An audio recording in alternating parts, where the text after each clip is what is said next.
I think I know most of you, but my name's Shad Baker, and I'm the agriculture agent in Letcher County. And I've given this talk a few times, and it's not just something that I train on, it's actually something that I do. So this is a hobby, and I always think that the best teachers are the ones that have firsthand knowledge of what they do. There's a lot of times that I might speak on a subject that UK has information on, but I feel like I have secondhand knowledge, and firsthand knowledge is always better. So tonight's talk is on food plots for wildlife, and the focus is primarily on herbaceous plants, but at the end I'm going to hit on some woody plants as well. So let me see if I can get it to go. Hmm. Okay.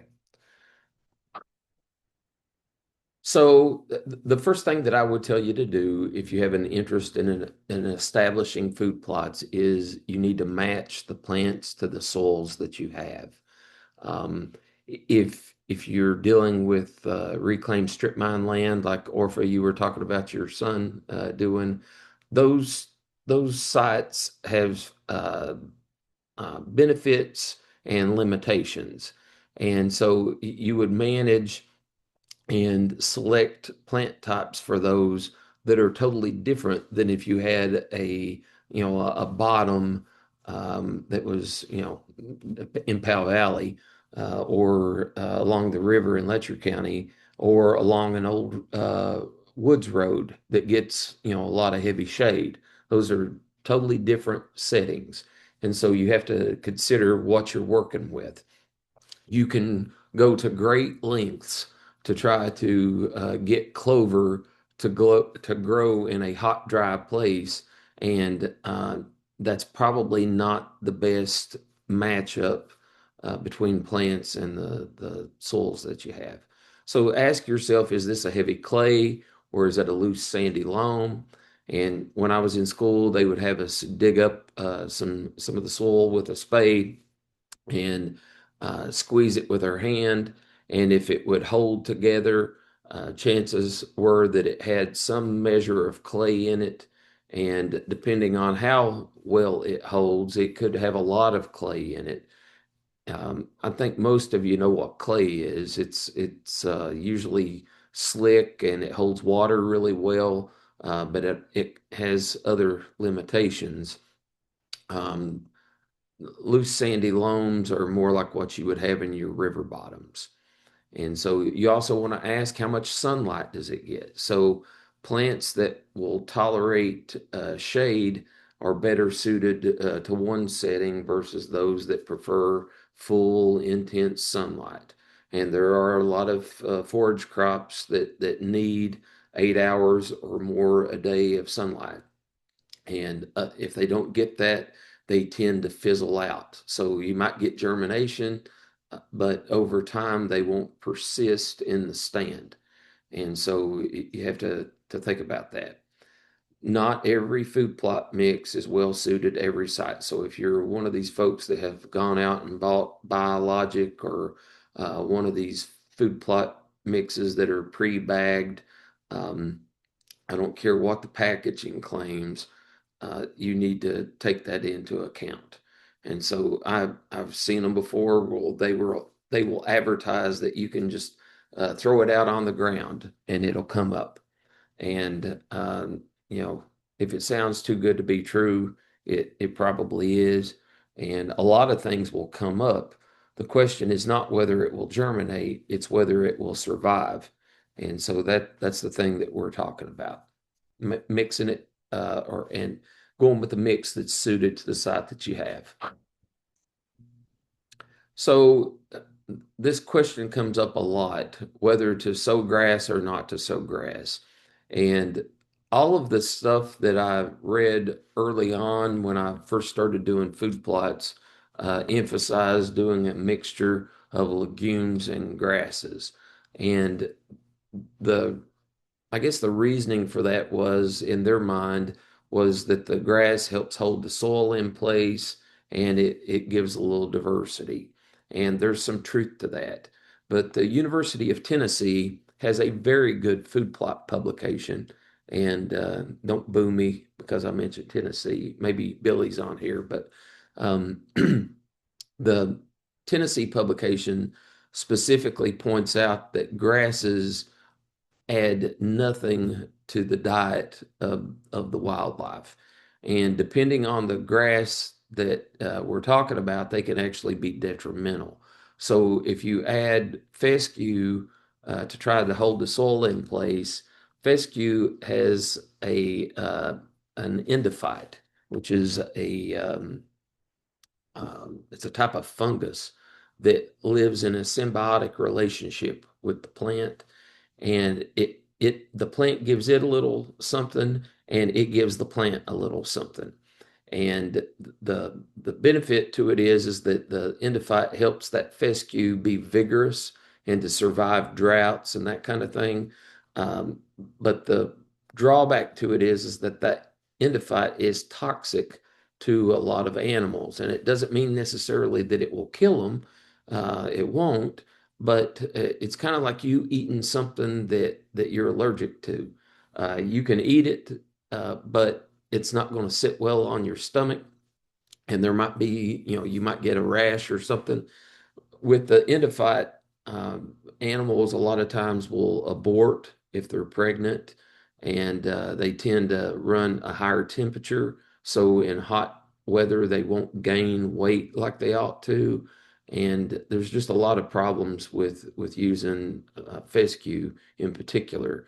But they've tested these things and they've put cages out in the fields, and they know what the animals feed on and what they don't.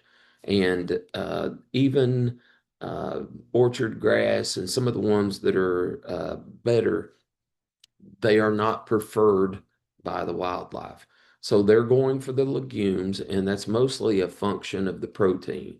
So if your objective is to grow healthier animals that have put on more muscle mass because of that high protein, and bucks that grow more antlers, or birds, be it turkeys or quail or anything like that, legumes are much better. So if you have soils that slope less than 2 to 3%, you can drop the grass totally out of the mix. If it's more than that, and I know a lot of times people will try to plant food plots on places that have more slope than 3%. If you do, then yeah, you probably need to add some grass in. You don't want to lose your topsoil. And we would recommend that you go with something like an orchard grass or a warm season annual or something like that, that would, like little blue stem or something that would help hold it in place, and wouldn't cause any problems. So again, I'm just hitting home. Not every field, especially in the area that we call home, is flat. And it takes topsoil a long time to form, and you don't want your soil to end up in the um, Clinch River or whatever you got over there, or the Kentucky River or the Cumberland River, because you didn't manage the soil cover very well. So if you're looking down and seeing bare soil, that's a problem. It's either being overgrazed or it needs something better suited to the side. So uh, anything over 3%, make sure that you use the grass, the orchard grass or the little blue stem or something like that. Let me just go on.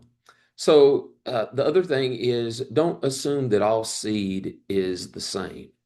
So you can get it, you can go to Rural King or Tractor Supply, or one of your farm supply places, and you'll see that they have, let's say it's got clover, it's got white clover in it. Hopefully, it's going to tell you what kind of white clover that is. So not just like you know, Jeremy is a Williams, but you can't assume that every Williams is the same. He's got a brother Todd, and he and Todd, even though they're closely related, they've got different strengths, different weaknesses. One's taller, one's shorter, one's smarter, maybe. And Jeremy, I'll let you decide which one that is. But there's differences even in things that are in the same family. And the same thing is true for our seed. So they specifically breed varieties or cultivars of, uh, of these plants that have certain attributes. And so it may be that they um, germinate and you get a better stand. It may be that they persist better in the stand. It may be that they tolerate heavy grazing better. Some of them maybe they last better in drought. So research that a little bit. I think the one that I'm using right now or getting ready to use is called Dura Clover, and that's one that had really good persistence with heavy grazing. And in my instance, I've got a food plot that's about an acre, 3/4 of an acre, and there's enough of a deer population there that if I don't select something like that, they will browse it totally out, and then there won't be anything. And I don't want that. So if I had chosen a different variety of that white clover, there might have been a problem. So you want to go with something that's got high quality seed, high purity. You want to make sure that it's got very low percentages of weed seed, less than 5%. You don't, and it'll say it right on the tag. They're required, if it's certified seed, to list these things. And it will tell you if it's got any noxious seed in it. And when I say freedom from noxious weed seed, I mean none. You don't want you don't want to bring a problem in. Um, if you get bad seed, you can end up bringing in basically weeds, and you'll end up with a nice weed patch instead of a nice food plot. And I learned this uh, maybe not so much from weed seed specifically, but I've learned it from weed seed and from compost. I've accidentally brought in prickly cider before with compost, and I brought in, even though the seed was supposed to be pretty good, I brought in a lot of common lamb's quarters uh, in some weed seed, or some, it's weed seed, all right, with some pollinator seed that I bought one time. And that field had no common lamb's quarters until I sowed this seed. So just keep that in mind. So when you buy a high dollar mix, it doesn't necessarily mean, like if you're buying a name brand food plot mix, don't just assume that because they advertise a lot that those blends are well adapted to Kentucky, or that they're necessarily even the best. Some of these in the past that I've seen, um, they spend all their money on advertisement. It'll be in the hunting magazines, or it'll be on the TV shows, and um, that doesn't necessarily mean that it's well suited to where we live. I don't know about Virginia Tech, but I suspect they do. Phil might be able to speak to this, but I know in Kentucky they put out variety trials for a bunch of different types of forage. So we've got variety trials on white clover, red clover, uh, orchard grass, fescue, and a bunch more. And it will show you, and they do this research all across the state, so it's not limited to any one particular site, but they will show you how well that particular variety did, and how many tons of forage it produced per acre, and that kind of thing. It breaks it down pretty nice. So I would encourage you to try to find that information, and by try to find it, I mean contact your extension agent. Jeremy in Harlan, Phil in Wise, me and Letcher, or whatever county you're watching this in, contact your local agent and ask them if they've got variety trials on the clovers or whatever you're going to sow. Don't fall for the slick advertisement. I think I've hammered that already, but there are certain ones that just flat out do better in certain places. And so, what does well maybe in Mississippi isn't necessarily adapted to what's going to grow well in Southwest Virginia or Southeast Kentucky. So make sure that you look that up. And this is just an example of which, comparing these two, you could see that the one on the left, with that name Ozark, it makes me think that probably it came out of Missouri, but it's, even though it's tall, it's very patchy. And part of the reason why some of those plants are tall is because they are spotty. And if you were to look straight down on that, you would see that there was poor germination, and that's part of why it's so spotty. Whereas this one on the right, that's quick stand, it's uniform, and that meant that you got really good germination. Is probably what caused that. So you want to make sure that you provide the proper fertility, and you can't tell by looking. You have to test it. And I don't know what the arrangement is in Virginia. I know in Letcher County, soil tests are free, and you can bring in the soil. Usually, it's about a pint, and we will send it off to the lab at UK, and they will tell you exactly what that piece of ground needs to maximize its potential.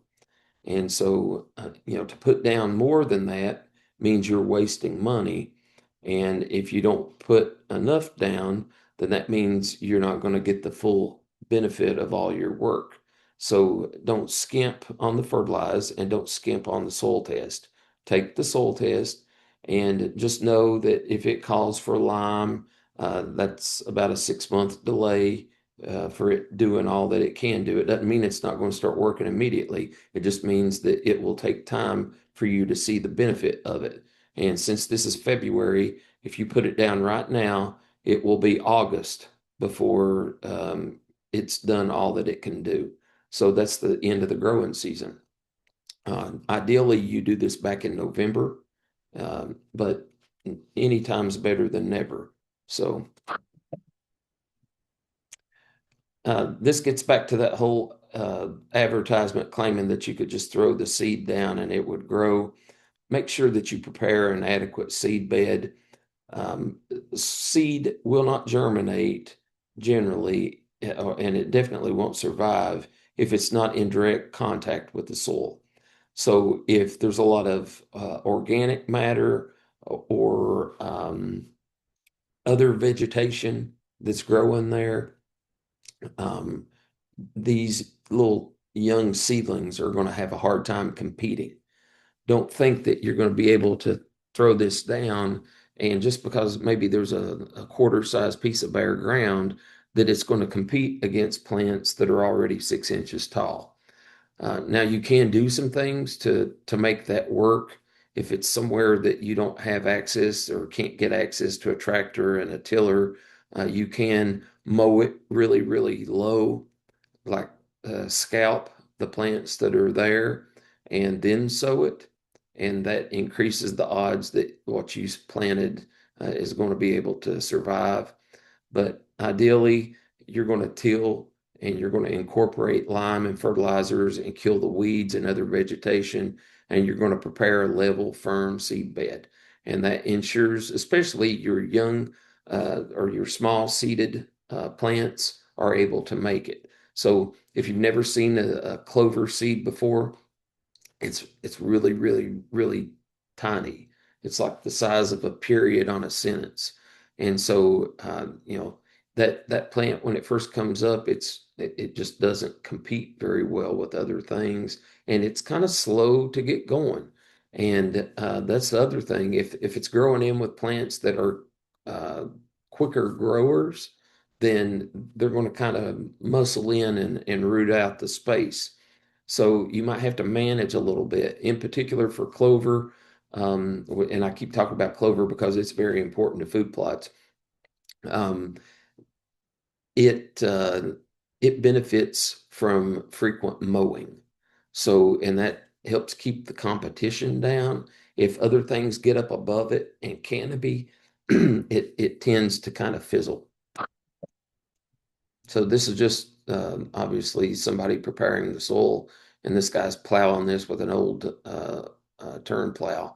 But it doesn't have to be this. We've gotten really good results out of spraying with a herbicide, which is what we call burning it down, and then coming in and just disking. Any of that will work. If you do turn it, you still want to disc, and that's especially important for small seeded plants because if you don't, as it rains and things, those that seed will get buried too deep, and that's why we try to level everything up so that they don't get buried too much. So, if you don't have access yourself, you might consider hiring it done, or in a pinch, like I said, you can burn it down with a herbicide and disc it. Other things you might think about are ATVs. These days, they've got implements, all kinds of implements for side by sides and four wheelers, and you can get into places that maybe you couldn't get those into before. But those, just keep in mind, they're not heavy and so they won't do the same job, obviously, that a tractor will because they don't have enough weight on them to dig in. And if you plow shallow, that can lead to poor root development. So ideally, you turn it at least 6, 8 inches deep. We don't recommend usually that you go any deeper than that. The reason for that is because where we live, the soil is not very deep unless you happen to be in a river bottom. Most of the other places, if you go any deeper than that, you're going to start to get down into the clay layer. And if you're turning that, you're going to actually bury your topsoil and you're going to pull your clay up on top. And when you do that, that causes crusting and that crusting inhibits the germination of the plants. They'll try to come up, but it when it bakes, it gets really hard, and you'll see this kind of a platy looking appearance, and that's from that clay forming a hard layer on top. So that's what happens when you bring that clay up on the top. So a lot of times you'll see on the bag or whatever that the seed is already inoculated, and that's pre-inoculated. But if it hasn't been, you'll want to do it yourself, and you can order this usually from the same places that you get your seed. But it's a bacteria that helps the clover to fix nitrogen out of the air and put it into the soil. And obviously, it helps the clover grow. It lets it make its own nitrogen fertilizer. It obviously doesn't help it make phosphorus or potash, but it will help it make nitrogen. And so it saves you the expense of adding that, and it's good for the life of the stand. And usually, if an area has had clover growing on it already, this bacteria will naturally be in the soil. And so, if you're coming back into a place that's already had clover growing on it and you're just renovating by adding more seed to the bare spots, it seems like it's less of an issue then. But the seed I buy is always inoculated. So just look for that. It'll say it right on the bag. So use those proven seeding methods, and you're trying to get a uniform distribution all over the top. If you do it by hand, there's a tendency, unless you're really, really good, there's a tendency to have really thick bands and then bare spots. And using a little cyclone type seeder helps with that. The other issue that people get into almost always is they tend to plant things too deep that are small seeded. And, if you're planting a large seeded plant like corn or something, they can come up through a pretty good lot. But if you're, maybe Austrian winter peas or something. But if you're planting uh, the smaller seeded plants, most of them don't need to be more than an eighth of an inch. I'll usually scratch up the soil, sow it, and where I have scratched, if I went through with disc in it, or if I used a rake, it's the rain when it comes is going to slowly bury that stuff, and I just make sure that I don't have too loose a ground. And I'll repeat it again. Planting too deep is the main reason most food plots fail. So just don't do it. Uh, it's better on the clovers and the small seeds to have them on top of the ground than it is to have them buried too deep. So seed at the right time. Generally, they used to tell us that you could sow in the spring or the fall, and that is true, but it's very weather specific. If we end up, like if you're seeding in August or September, and we end up with an unusually dry fall, those young tender plants usually do not survive that.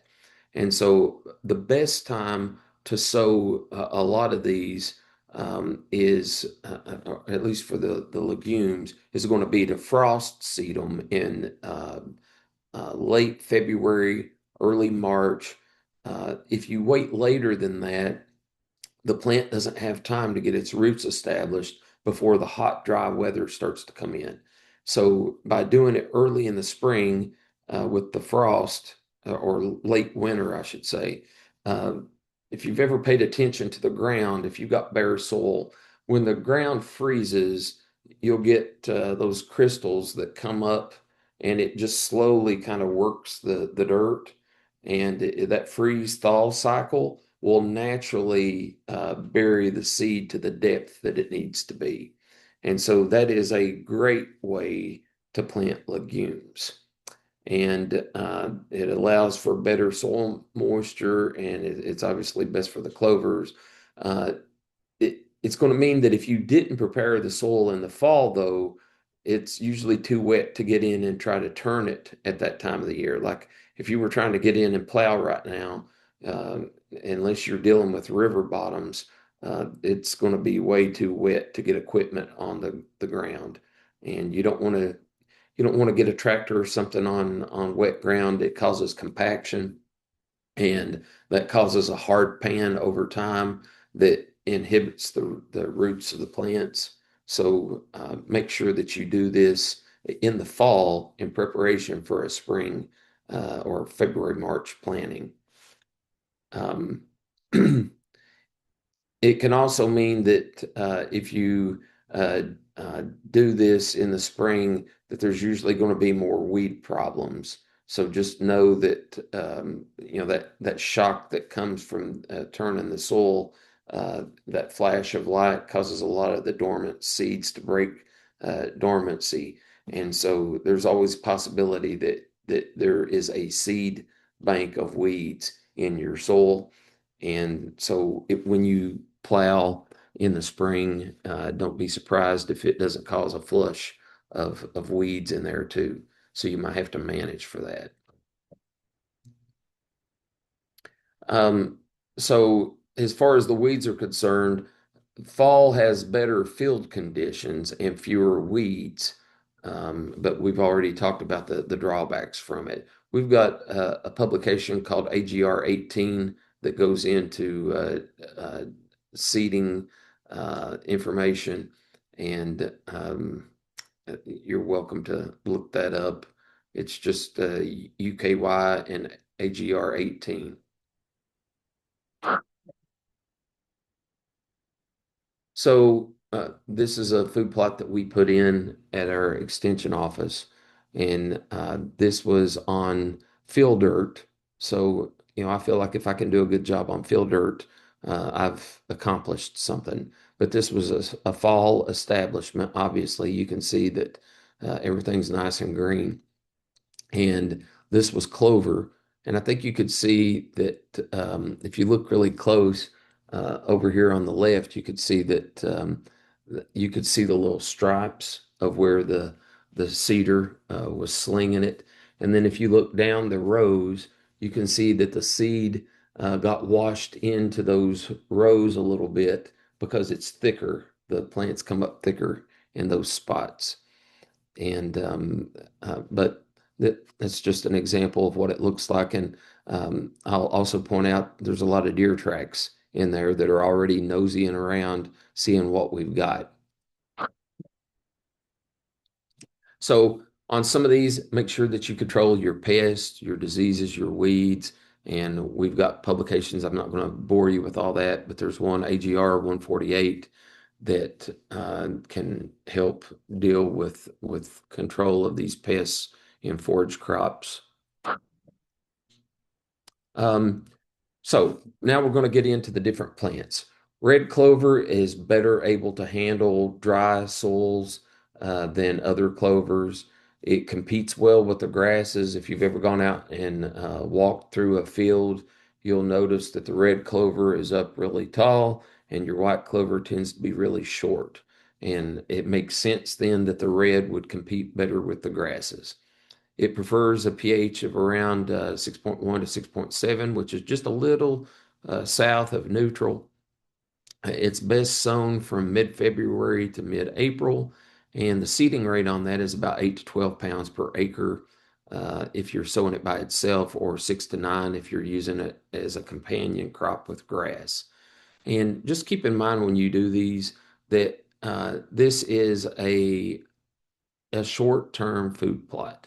So these things are not going to last forever. Um, to me, 3 years is a good expectation of the life of a food plot. If you can get 3 years out of one seeding, you've done a good job. Beyond that, they're slowly going to die out. So just if you know that up front, you can plan accordingly. But a lot of people don't realize that. Um, when they researched the red clover, they compared some of the non-improved varieties with the improved ones, and they yielded less than half the non-improved ones versus the improved ones. So if you just went out and bought a generic red clover seed, it would yield half of what the ones that UK recommends, and that to the tune of about 10,000 pounds per acre over the life of the stand. So in 3 years, those improved varieties of red clover would produce 10,000 pounds more forage than the generic ones. And if you're going to go to the trouble of sowing that, I think you should go to the trouble of getting the better variety of seed. And again, if you're sowing clovers, do not apply nitrogen. White clover prefers a moist, fertile, well-drained soil. It's a similar pH range, but it likes it a little more neutral.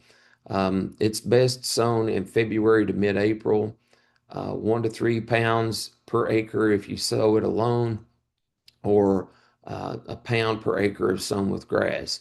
And the only thing I would say about this is, when you're sowing these, it's a very small seed. It's very easy to sow it too heavy at the beginning and then run out at the end of the field. So just pace yourself. Make sure that when you're halfway through the field, you should be halfway through the seed. And otherwise, you're going to have a really thick part of your field and then a very bare part of your field that ends up becoming a weed patch. This one will last about 3 to 4 years if you manage it. So of the white clovers, there's three different kinds. There's a small white clover that's known as Dutch, and that's what I used to see talked about in turf settings. There is an intermediate type that is known as common clover, and then there's large white clover that's also known as Ladino. It depends on where you're from, and it's a lot larger, and it produces 3 to 5 times as much growth as Dutch. So I think common sense tells you that if you were going to grow one of these for a food plot, the large white clover, Ladino is what you want to go with. Certified Regal Ladino is widely available and does really well. That Dura Clover does really well. And those are the two, usually, if you research it, those are the two that will be named most often for food plots. Um, Mixtures of white clover are packaged and promoted for wildlife, so you can buy them as a mixture, and I think you're going to pay more for them that way. So I tend to not buy my seed that way. I will buy one that's not, you know, I don't always want a picture of a deer on the bag. I think that picture of the deer on the bag is going to cost me about $5 to $10 more per bag. And so, but I'll leave that up to you. You do what you want. So some other things. I know I've talked clover to death, and clover is not the end all be all, but it is, I think it is the base plant that you should be growing for food plots. But there are others that do really well. And one of these is chicory. And most people would recognize chicory because it grows on the sides of the roads. And you might know it as blue-eyed sailors. Chris, if you probably know this one since you're a flower and pollinator guy. I don't know what pollinates chicory. I don't think I've ever seen a butterfly on it, but maybe I've seen a beetle or two. But the seed the forage type chicory is not that big, tall, spindly, stemmy looking one that grows on the side of the road. The forage type chicory is more compact and it focuses more on leaf production down low. And it is also high in protein. It does really well in poor droughty sites. So if I had a food plot that was on a strip mine site, chicory would be one that I would definitely be thinking about. The gripe to a lot of these are that they are expensive. So in particular, when you're talking about reclaimed mine sites, that are droughty, like chicory and bird's foot trefoil, and some of those, um, the seed is expensive. So you'll whine when you make the payment. Another one that people use a pretty good lot is winter wheat. And if you're looking for something that is inexpensive and comes up very thick, and it's good during hunting season. Winter wheat is hard to beat. Obviously, the drawback is it's good for that one season and into the spring, and then it will die down going into the summer. So most people treat this more like a shooter's plot. They'll sow it late in the summer or early fall, and it gives them something to bow hunt over, or it'll still be there during gun season and they will wear it out. Another one that is really good for a quick establishment food plot is buckwheat, and it's an excellent fall plot. It is also short-lived, and it will tolerate poor sites pretty well. And my uncle had a buckwheat plant on a farm that he has in Morgan County, and the year that he did that, he did one field in solid buckwheat, and he had other mixtures in other fields. It was just to see how they compared. And the buckwheat field, the deer loved it. And the deer came in and it looked like somebody had weed eated or mowed that really low, like they took everything off.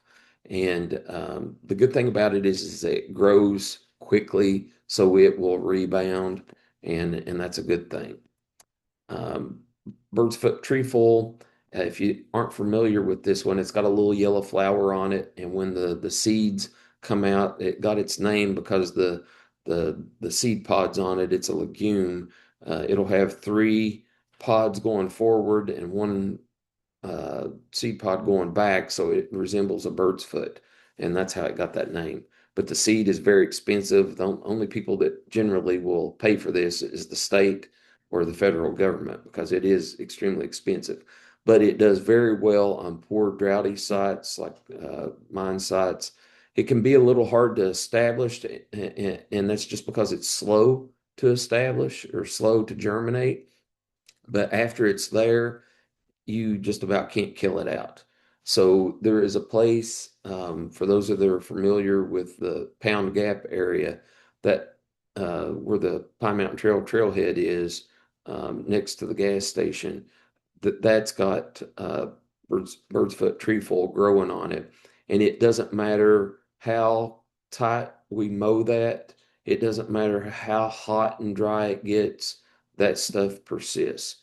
And it's a legume, it's very high in protein, and so it'll do really well if you don't mind paying for the expense of it.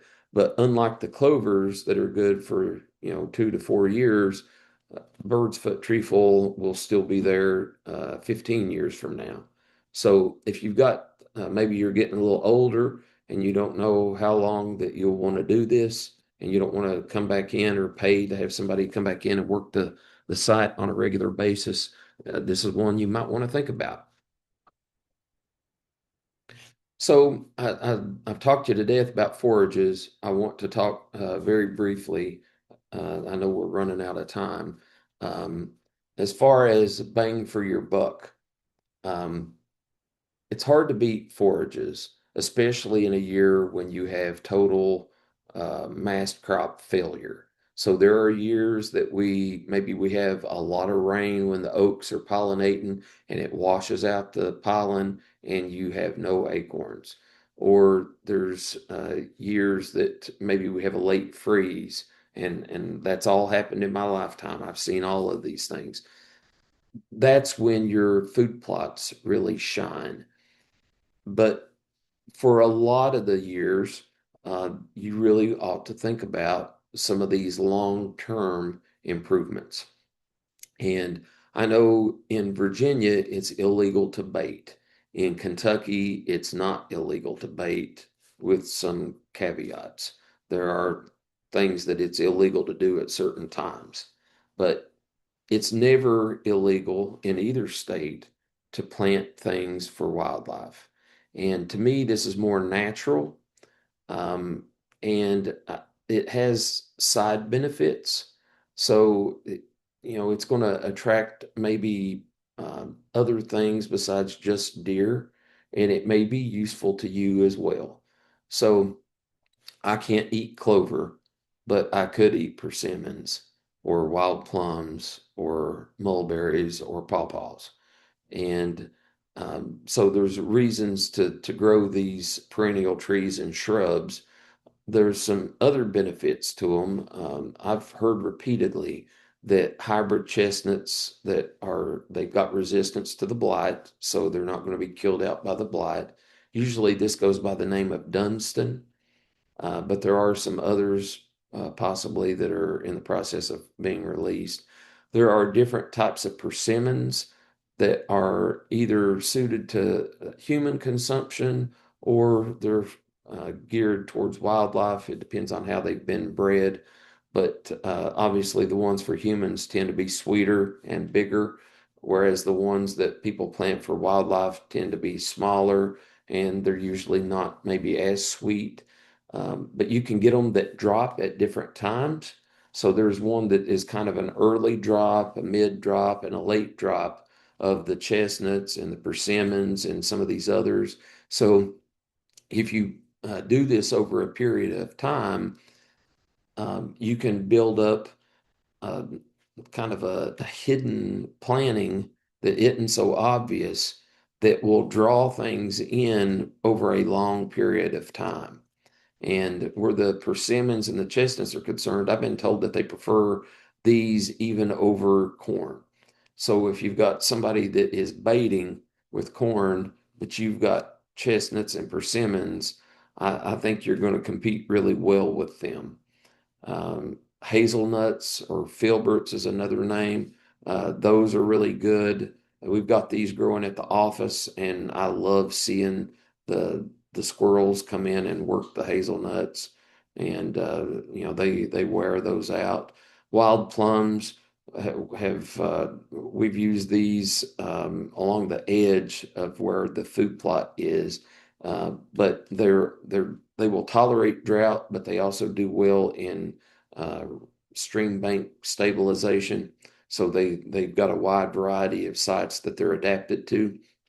And the wild plums will put on a fruit that's maybe about the size of a quarter, and everything likes them. Like I've had deer, we've had raccoons, coyotes, bear, everything under the sun has come over and fed on the wild plums. And that's obviously an earlier season thing. This is usually like August, September that you see them using this.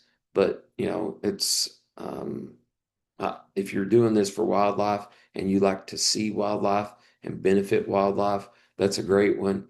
And the side benefit, if you like to see insects, um, the wild plums, I've seen all kinds of bees, wild bees, working the wild plums. Same thing with the crabapple. This is not maybe the crabapple that you're familiar with, but they've bred one that's got a larger fruit on it, and it's more persistent maybe than apples. So you might ask the question, why wouldn't I just grow apple trees? And you can just grow apple trees, but apples have some problems that they're a little more finicky. They have to be babied, and the crab apples generally are tougher, and so they can take a little abuse. Mulberries, obviously, this is one that's good for birds, but it's really good. Turkeys and bear and those things will be attracted to the mulberries, and the same with the pawpaws, except deer will eat those as well. Um, if you have questions, I know I didn't go into any of this, but if you've got questions about the seeding dates and the rates and the depths, I would refer you back to that AGR 18. I saw somebody put something in the chat, and I'm hoping, yeah, Jeremy put the link to that publication in the chat box. So if you want to check that out, that will help you, and it would be the same in Virginia as it is in Kentucky. So the question, I guess, is why all the fuss? So it can determine what you see and for how long you see it. And if you are an extremely patient person, maybe you don't care. But when I go out, I like to see a lot of different things. And this past year, I was in a tree stand looking down on my clover and winter wheat plot. I sowed those two together. And I had a juvenile cub or bear uh, doing somersaults in my food plot, and that tickled me to death. I videoed it and I shared it on Facebook, and for that day, that was the highlight of my day was watching that cub. And I've also enjoyed watching the deer come in. We've had times that we've had apples that we've watched deer stand up like a human and pull the apples off the trees. And so it's just fun to see what's going to come in there. And it may be that they come at night. If you got trail cameras, I'm sure that if you plant these things, you'll see possums and raccoons and all kinds of things coming to your plantings. And so that's all good. And I feel like that in critical years, um, it's important to the wildlife, and I think it just makes a big difference in your success rate. So I'll leave you with a few parting pictures of hopefully what you're going to see. And this isn't an exaggeration. I've got a guy that brought me pictures from a place in Pike County that they have managed for a number of years. It's a strip mine site. And he's got a buck that has been featured in Buckmaster, and it's huge, and he's shown me pictures of the one that he's after this year. And so, I've been hunting up on Pine Mountain, and I typically see smaller deer, whereas this guy is growing beasts because they've got a lot more protein. And so, if you want quality and health in the herd, these plantings can sure help with that. I think it also helps things like turkeys. Um, you know, they like to be able to pick, and on rainy days they like openings. And I think it's a predator thing, but they definitely benefit not just from the plant itself, but they like to look for bugs and things in the field. And if you have these food plots, they produce a lot more insects. And so there's a lot more food for the birds. And um, if you've not made it a point to do it, I'll encourage you to drive the new US 460 from US 23 over towards Grundy, and that's the Kentucky and the Virginia side. And if you go around 5 o'clock or so till dusk, you've got really good odds of seeing elk, and it's a beautiful drive. And again, it's in a reclaimed strip mine site that's got a lot of different forages in it. And uh, this is just an idea of what you might see on. So, other things you want to think about are water. It's really important in drought years. There was a year that I deer hunted that it was an extreme fall drought. And I think that might have been um, 16, maybe 18, somewhere thereabouts. It was really, really bad. And I hunted at a farm pond that year because my trail camera showed me that every evening the deer were coming to this pond to drink. And I got a really nice buck just by hunting a pond that year. Now, most years that wouldn't work, but in a really dry year, that's the money. Mineral licks are not legal in Virginia, but they are in Kentucky, and they are mostly visited in the spring and summer. But I've seen deer visiting them all year long. So think about that. They need salts. I think Virginia probably banned this because of the chronic wasting concerns that they've got. But if it's not an issue in your immediate area, then mineral licks are great.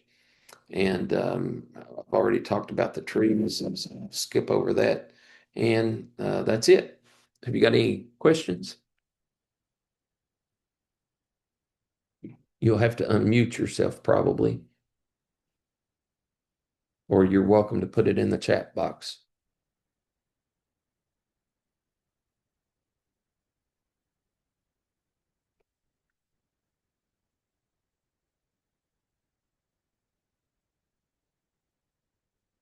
Are you still there? I may have lost everybody.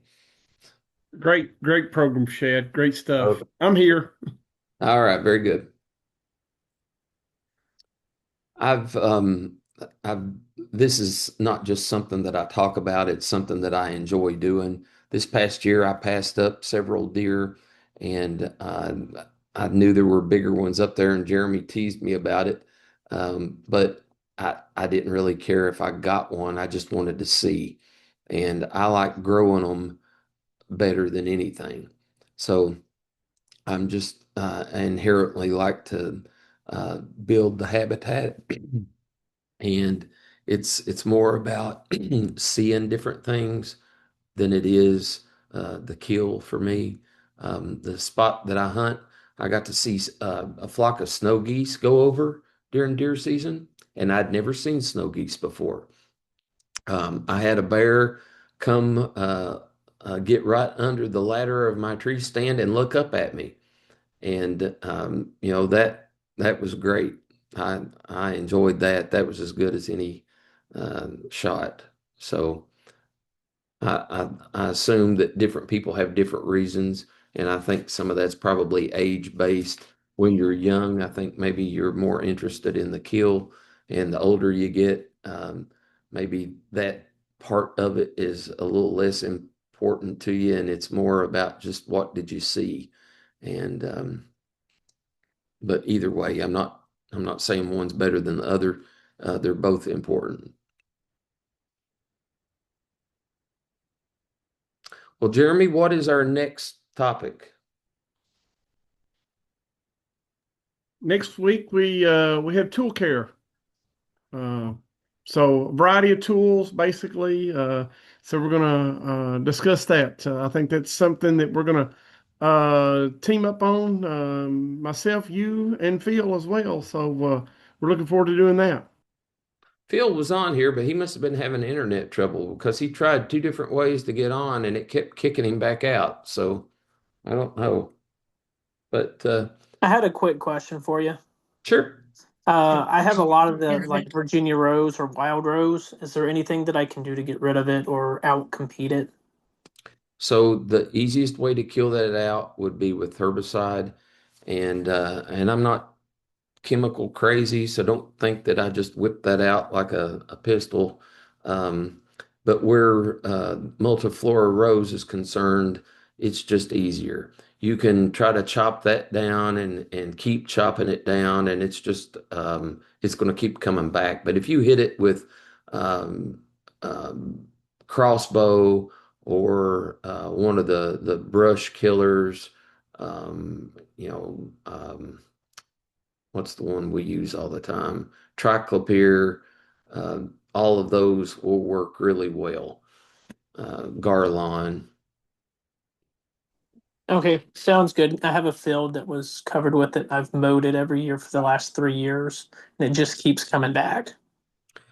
So what I would probably tell you to do is if it's mowed at the moment, walk the field, and when that stuff starts to come up, just have you a spray tank. I don't know how big your field is, but I would just go in and spot spray each of those plants, and you'll probably it kills out pretty easy with those sprays, and you that should take care of it. Awesome. I appreciate it. No problem. Just know that that won't be an eternal solution. I mean, it got there somehow. I don't know if multiflora rose comes in with birds. I'm assuming it's birds, just like autumn olive. So you might keep things knocked back a little bit for a while, and then they get reintroduced. And it's really hard on some of these to beat chemicals. I've got a problem with the autumn olive near me, and the spot where I planted my food plot. It was in the woods, but there were all kinds of 8 and 10 foot tall autumn olive bushes growing up in the midst of those poplar trees. And so when I dropped the poplars, I knew I was going to have a problem with the autumn olive, and I've already got the chemical ready. So this spring, when they start coming up in my food plot, I'm going to spot spray them. Yeah, Automile is not a horrible jelly, but yeah, they are hard to control. Oh yeah, yeah. I've had the jelly before. And things do use them. I mean, birds use them, bear use them, turkeys use them. Um, I've been told by fish and wildlife folks that it's not very nutritious, and I can't speak to that, but I know I don't like it. It's invasive. Yes, Well, sir. Well, I appreciate it. all right. If there's nothing else, I guess we'll see you all next week. And thank you for taking time out to be with us.